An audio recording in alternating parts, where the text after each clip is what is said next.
comprends pas, je comprends pas. Je ne comprends pas, Kubrick. Qu'est-ce que tu as voulu faire?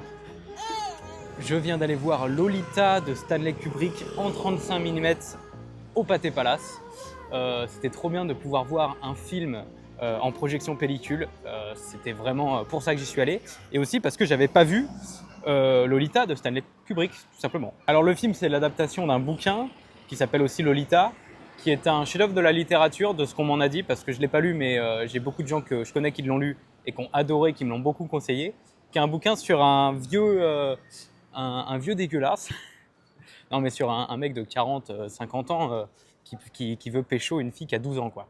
De ce que j'ai compris dans le livre, on est dans la tête de ce mec, dans sa psyché un peu dégueulasse, vraiment on est à l'intérieur de la tête torturée de ce mec et de ses envies malsaines. Et du coup, je pensais que le film allait raconter ça aussi.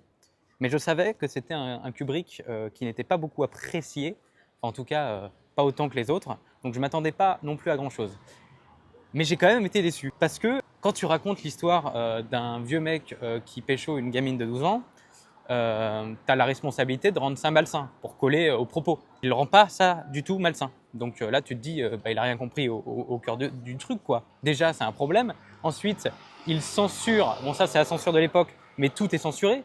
Donc en fait, tu ne sais même pas où en est leur relation, donc tu ne sais même pas à quel point c'est malsain, parce que tu ne sais pas ce qui s'est passé, et le film ne te le dit pas. Passé ceci, l'image est très belle, très content de l'avoir vue en pellicule encore une fois. Je dirais pas que la mise en scène m'a particulièrement impressionné, ou c'est particulièrement démarqué des autres films un peu random, noir et blanc années 60, quoi.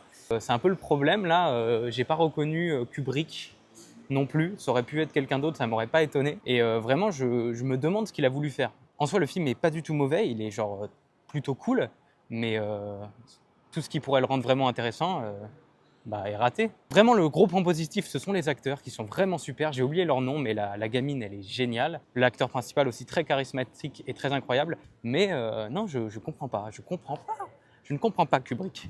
Qu'est-ce que tu as voulu faire? Parce que j'adore les autres films de Kubrick. Donc il me reste à voir Les Sentiers de la Gloire, La Dernière Razzia, ou je ne sais plus comment il s'appelle.